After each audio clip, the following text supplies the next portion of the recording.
Are you making a profit? Let's ask them, see what they have to say. Are you making a profit? See, I agree with what Julian says. It is actually what we call self-sustainable. But if you are going to keep targets of what you call profitability, then it is not a lucrative business. You can just self-sustain. You can make meager profits. You cannot even actually what you call take care of your growth rates in the form of capital investment. So, for example, you may be incubating only 20 incubating companies today.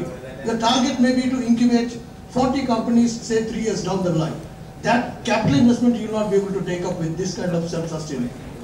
It is just, naturally, capital investment means you have got to get the funds either from the government or from your host institution. You can't invest the money generated by your own activities. Agree, absolutely.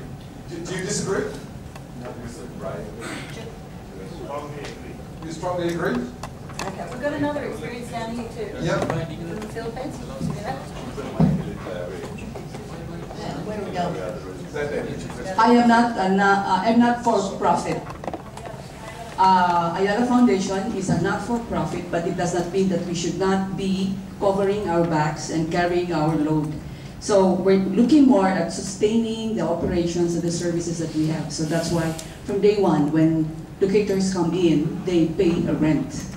And when they pay the rent, that's part of the revenue flow that we have. And the other revenue flow that we count are common area fees, business center fees, pay-as-you-go services that we offer.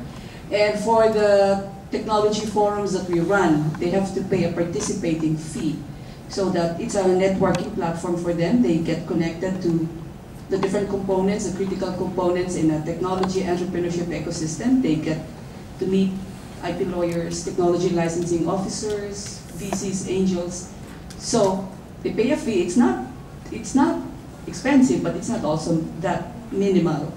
So there is no, we veer away from the entitlement attitude that some locators may have just because it's a project, whether by government, so they get to be entitled to that, or whether it's a project by a large corporate conglomerate, and they say, anyway, these guys are rich, they should be providing for that service. No, it's as early as they start, they have the discipline of paying the fees, and even in the tech boot camps that we run, they pay a participation fee. That's it. Okay. Actually, I represent a startup incubator. I may not be sort of eligible or qualified enough to answer this question. What I did was I started attending the global forums ever since the one version came, and then second, and subsequently several different incubation things. I'm connected to several incubators all over the world. Just one, sorry. All over the world. And I studied as of what actually a successful incubator is like. I was able to connect with Ghanaian example, the busy internet, and I saw several different examples where the business is profitable today. So at the end of the day, what I realized was, let me come out with something wherein I won't be actually banking on the real estate the way one model was mentioned, like we need, in order to expand, in order to accommodate more people, we need to have some sort of investment pouring in. And I started working on an example with just one incubator today, where from our pocket we just invested around $6,000–7,000 only, and the majority of the investment has come from one of their potential customer. So the customer is sort of incubating the incubator of ours, and we hold equity share with the customer. We are engaging actively with their business. And at the end of the day, what I see is today also, even we see, like for example, the kind of investment that is poured into the business in the form of direct or indirect investment from the customer. Today we see the value, like we invested whatever we invested in terms of time and money.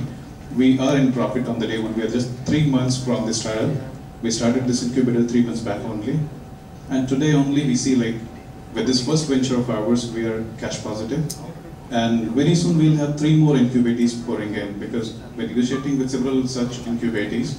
And 3 companies we have sort of zoomed on. They're all on the same space, IT and ICT space. So we have a board, very, very sound board with advisors and mentors who are working dedicatedly with us.